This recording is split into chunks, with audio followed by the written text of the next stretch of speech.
राशिद भाई, क्या इसको हम फॉरवर्ड लेकर जा सकते हैं साहबजादा के फरहान के साथ, और जिनके साथ हमेशा ज्यादती हुई है कि इनको नहीं खिलाया गया कंसिस्टेंटली? देखिए, साहबजादा का सीजन बहुत अच्छा चल रहा है इस वक्त और एक पूरी फॉर्म से ही आए हैं। ऑस्ट्रेलिया वगैरह गए थे, सक्सेस नहीं मिली, लेकिन उसके बाद उन्होंने हिम्मत नहीं हारी और जो डोमेस्टिक खेली 3 टूर्नामेंट खेले डोमेस्टिक में, जिसमें 2 में सक्सेस मिली। एक T20 जो लोकल था और एक PSL में। इन्होंने 1000 प्लस रन किए जी, 1000 प्लस रन और 400 सेंचुरीज भी उनकी, तो उस पर ये प्लेइंग 11 में तो आते हैं। अब मैं बात करूंगा तो कप्तान बाहर हो जाता है ना, मसला क्या है, कप्तानी का मसला है सारा।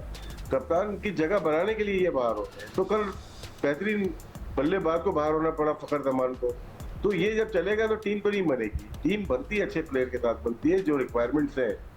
तो कल 63 रन का फर्क था दोनों टीम का, और फर्क साहबजादा फरहान का था। 178 पाकिस्तान ने किए, जितना हम कर रहे थे 63 रन निकाल रहे हैं, हमने किए उतने ही। एक आउटसाइड हेल्प मिली है हमें, साहबजादा फरहान के हिस्से में आई और उन्हें बहुत उम्दा बैटिंग की। लेकिन पावर प्ले में इतना आसान नहीं होता। हमने 5 इनिंग देख ली थी, 4 इनिंग देख ली थी, नहीं लगे वहां पे, आखिर में लग जाते। लेकिन जिस तरह साहबजादा फरहान ने कॉन्फिडेंटली हिटिंग की है, उससे पाकिस्तान टीम का बिल्ड अच्छा हुआ। तो उसके बाद जिस तरह से लोग खेलते हैं वैसे ही खेले, साइम अय्यूब वैसे ही खेले और हारिस वैसे ही खेले।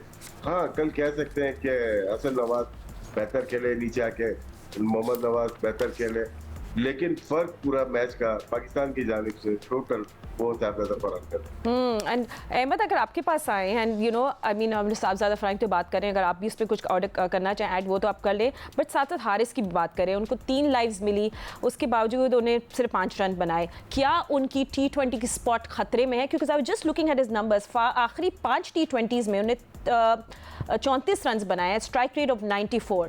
क्या हम उनके एक्स फैक्टर को ओवररेट करें? 100 भी किए हैं। हाँ, वो भी बीच में किया। मैं तो लास्ट ऐसा है कि ये काफी लोग इस बारे में बात फातिमा कर रहे हैं, तो मैं इस बारे में क्या सोचता हूँ वो सुन लें। देखिए, ठीक है, हारिस टीम के अंदर क्यों आए? हारिस टीम के अंदर इसलिए आए क्योंकि पाकिस्तान का जो टॉप ऑर्डर है वो ये क्रिटिसिज्म हुआ कि वो स्लो खेलता है। ठीक है, वो फायर पावर उसके अंदर मौजूद नहीं है। उसके बाद हमने शॉर्टलिस्ट किए पाकिस्तान के सिलेक्टर्स ने उस तरह के प्लेयर जो कि जारहाना क्रिकेट खेल सकते हैं। उसमें हारिस भी फॉल कर रहे हैं, उसमें हसन नवाज भी थे जिनको आप नीचे ले गए, उसमें साहिबजादा फरहान भी थे, उसमें फखर भी थे, साइम अय्यूब भी थे। फिर उसके अंदर आपने इसकी 2-4 इनिंगें देखी भी, हमने PSL में भी देखा और अभी जो सीरीज हुई थी वहां उसने सेंचुरी भी की है। अब यहाँ बांग्लादेश के अंदर जो है कंडीशंस टोटली डिफरेंट हैं और बड़े बड़े प्लेयर हमने बैट्समैन बांग्लादेश के अंदर जाके फ्लॉप होते हुए देखे हैं।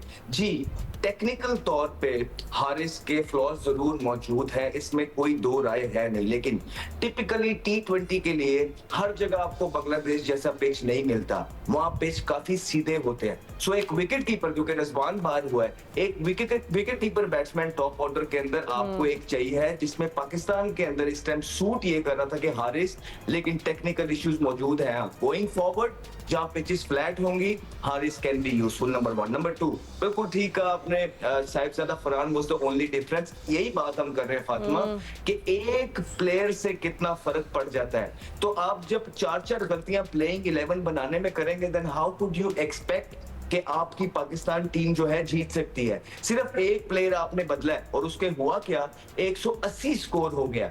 उसकी जो सबसे अच्छी बात है, मुझे नहीं समझ आती है कि ये साइम अय्यूब या फखर जमान पे जिस पे ट्रस्ट है, इस पे क्यों नहीं है? क्योंकि अगर इसका बैट फ्लो देखेंगे, बैट स्विंग वो सबसे अच्छी है, इसकी स्टेबल पोजीशन सबसे अच्छी है, इसके पास पावर मौजूद है, चारों तरफ शॉट मारता है। उन चंद बल्लेबाजों में से है पाकिस्तान के जो खड़े खड़े स्पिनर को छिक्का मार देते हैं। फिट सबसे ज्यादा है, सबसे ज्यादा ज्यादतियां भी इसके साथ हुई और सबसे ज्यादा स्कोर भी इसका है। तो फिर ये क्यों नहीं नंबर 1 चॉइस, और बाकी कैसे बन जाते हैं ये आप देख लें। दूसरा, जैसे ही ऊपर से स्टार्ट मिला, आपको नीचे से भी जो है स्कोर होते हुए नजर आए। हसन नवाज ने भी किया, नवाज ने भी किया।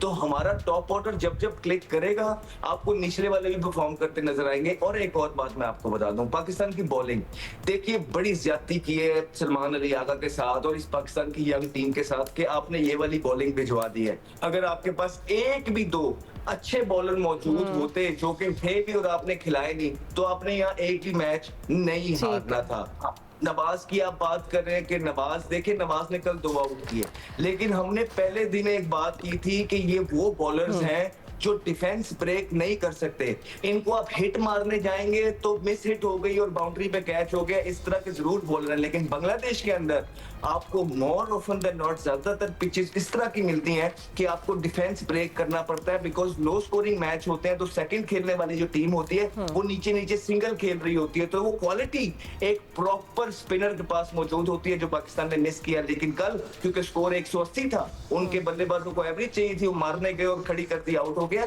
ये सारी चीजें जब हमें बैठ के नजर आ रही होती हैं फातिमा, तो ये पाकिस्तान टीम की सिलेक्शन कमेटी और कोचिंग पैनल को क्यों नहीं आता है? अगर ये आ जाता, थोड़ी सी बेहतर टीम होती, ना इतना इन बच्चों पे प्रेशर पड़ता, ना ये हारते। क्योंकि हमने देखा है कि एक प्लेयर आप साहिबजादा फरहान लेके आए हैं, उसने डिफरेंस क्रिएट कर दिया। बिल्कुल, एंड जैसे आप बात कर रहे थे, we scored 54 runs in the last 5 overs, it's just when your opening stand clicks. Yes, मैं आपके पास आ रही हूं। नहीं, मैं आपके पास आ रही हूं। मैंने उस दिन क्या कहा था कि फातिमा आप कुछ लिख लें कि इसमें कुछ लड़के ऐसे हैं कि जो इंटरनेशनल क्रिकेट के स्टैंडर्ड्स के नहीं है। हाँ, आपने बोला था, but I can't keep up. आप मुझसे सवाल करो, मैंने पहले कह दिया था ये बात। अच्छा, चले, आपने कह दिया। बस मैं आपसे ये पूछा, let's keep it simple and short, क्योंकि फिर राशिद भाई के पास भी जाऊंगी, कि what was different today Sikku, what clicked differently today? I mean except Sahibzada Farhan, क्या शॉट सिलेक्शन या कोई टेंपो, देखो दोनों गेम से कंपेयर करके? हाँ, देखो उसकी फॉर्म लगी हुई थी और उसने बहुत अच्छे शॉट्स खेले, उसने स्कोर कर दिया। आप ये देखें कि साइम का कितने गेंदों पे उसने 21 रन किए। हारिस कल बिल्कुल ही फंसा हुआ था, उसको तो कुछ समझ भी नहीं। 35 की उसकी स्ट्राइक रेट है। नवाज ने बस मारे, बाकी तो किसी ने भी नहीं किए। एक लड़के ने किए और उससे पूरा टेम्पो बनाया, उसका पूरा का पूरा टेम्पो बनाया। और ये जो बातें हो रही ना बॉलिंग की, आई टोटली एग्री। आप इतने वीक बॉलिंग के साथ अच्छी टीमों के खिलाफ नहीं खेल सकते। अब मुझे नहीं पता इनका आइडिया क्या है। हो सकता है कि ये कि जो लड़के ऑलरेडी खेल रहे हैं उन्हें खेलने, तो नए लड़कों को ट्राई करो, तो वो हम इतने कामयाब नहीं हुए। ठीक है। एंड राशिद भाई, आई थिंक इससे पहले मैं थोड़ा बॉलिंग पे भी आऊँ, जल्दी से आपके साथ एक बैटिंग का भी रैप अप कर लेते हैं कि अभी टॉप ऑर्डर पे तो चले, हमने बात कर ली। फ़हीम अशरफ, मोहम्मद नवाज और सलमान मिर्ज़ा, मैं इन तीनों पे बात करें। फ़हीम अशरफ क्या बॉलिंग ऑलराउंडर है या T20 एंकर है विद द बॉल, वो कहाँ फिट होते हैं? उसके अलावा सलमान मिर्ज़ा क्या हमारा जवाब है? He was very good left arm pace पे, जो हम लोग एक आमिर की मिस करते थे, क्या वो फिल कर सकते हैं? मोहम्मद नवाज ने एक लेट इनिंग हिट की है टुडे, सो मतलब वो रेलेवेंट हैं कि नहीं है? तो इन तीनों का बारे में फ्यूचर के भी जल्दी से जी। फ़हीम अशरफ का डाउट नहीं है, मुझे कम अज कम नहीं है। वो यूटिलिटी प्लेयर है, इंटरनेशनल के लिए फ्रेंचाइज T20, उनको T20 से दूर रखा गया। वो बहुत अच्छे प्लेयर। सलमान मिर्जा ने अच्छी बॉलिंग की है, कंडीशन उनके सूट करती थी। जिस तरह का वो कटर बॉलिंग करते हैं, स्विंग करते हैं, उनके पास एबिलिटी मौजूद है। लेकिन जगह बनना थोड़ा सा मुश्किल हो जाएगा अगर शाहीन हारिस आ जाते हैं, साथ में हसन अली आ जाते हैं, और अगर नसीम शाह भी हो जाते हैं, तो बड़ा मुश्किल हो जाएगा इनका टीम के अंदर दाखिल होना। बाकी नवाज ठीक है, अच्छी की, लेकिन ये बैकअप प्लेयर हैं, ये मेन टीम की टीम में नहीं आते हैं अभी आजकल। दूसरा, बांग्लादेश के 5 प्लेयर चेंज हो जाना। देखिए, वो 10 नंबर रैंकिंग की टीम है, 8 नंबर रैंकिंग पाकिस्तान है, और पाकिस्तान 2-0 जा रहा था। तो 10 नंबर की रैंकिंग की टीम ने अपने 5 प्लेयर 8 नंबर वाले के लिए चेंज कर दिए। मैच का डिफरेंस प्लेइंग 11 के ऊपर ही हुआ है। उनकी बॉलिंग वीकर हो गई है, और जिस तरह से जब नवाज बैटिंग कर रहा था, मिड ऑफ ऊपर थी, उसने गैप में एक चौका मारा है, फिर अशरफुल ने फिर एक स्लोअर वन की बिल्कुल मुंह में बॉल दी है, मिड ऑफ के ऊपर से 1 बाउंस किया है। तो फील्ड प्लेसिंग और एटीट्यूड बांग्लादेश का बहुत लोएस्ट लेवल पे था। उनको 3-0 के लिए जाना चाहिए था, और मेरे ख्याल से वो अपनी बेंच स्ट्रेंथ को खिलाने में शायद ये 3-0 वाला ऑप्शन मिस कर गए। अच्छा राशिद भाई, मुझे बताएं कि जैसे साइम अयूब का भी मैं आपसे पूछूं, क्योंकि he has a talent no doubt, मगर क्या हम उनको डेवलप सही तरह कर रहे हैं? Are we developing properly? क्या मतलब उनको आप कहाँ देख रहे हैं, कहाँ अब उनको बैट करना चाहिए? मैं एक सवाल डाल दूं राशिद। अच्छा चले राशिद, ये मुझे बताओ कि कल आपके ख्याल से, आप दोनों के ख्याल से फ़हीम को ऊपर नहीं होना चाहिए था? इसलिए कि उसने तो हमने लास्ट मैच में भी ये बात की थी। रिदम हुआ था, उनका रिदम आया हुआ था। देखो भाई, फ़हीम को हमेशा ऊपर होना चाहिए। वो समझदार प्लेयर है, उसका डिफेंस भी अच्छा है और सही खेलता है। आपकी बात दुरुस्त है। दूसरा, पहला सवाल भूल गया, क्या था?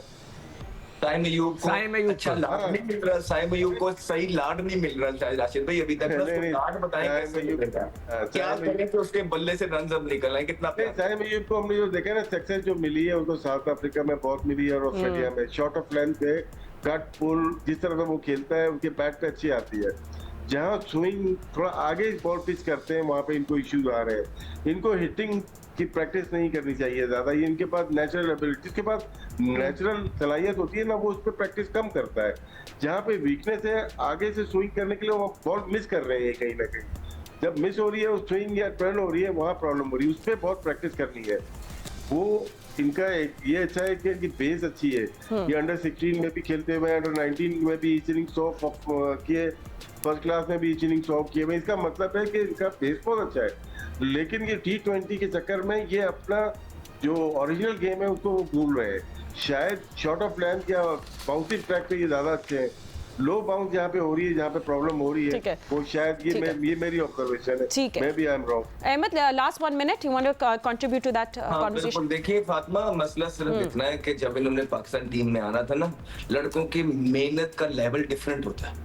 जैसे ही आके थोड़ी सी प्रेसिंग मिल जाती है ना, 1-2 इनिंगें हो जाती हैं, तो फिर हम भी चीजें देख रहे होते हैं। कॉलर खड़े करें, एनके पहने, चेने पहने, कोई बड़ी बात नहीं है, लेकिन आपकी मेहनत जो है ना वो खत्म नहीं होनी चाहिए। आपकी क्रिकेट इस तरह आप जिस तरह शॉटें मार रहे हैं इसी अर्ली करियर में, आप यकीन जाने अगर पाकिस्तान टीम को ओपनिंग का मसला ना होता और हमें ये ना होता कि पुराने लड़कों ने बर्बाद कर दिया, आपको 3 मैच हम खेलने ना देते हैं यहाँ पे। Absolutely sorry Ahmad, I'm running out of time. अब अगर आप लोग कहीं नहीं जाएगा, आप लोग कुछ नहीं कह रहे, बिकॉज पाकिस्तान ठीक टीम है। को यंगस्टर्स की जरूरत है और आप में फ्लेयर मौजूद है, अपनी क्रिकेट पर फोकस करें। ओके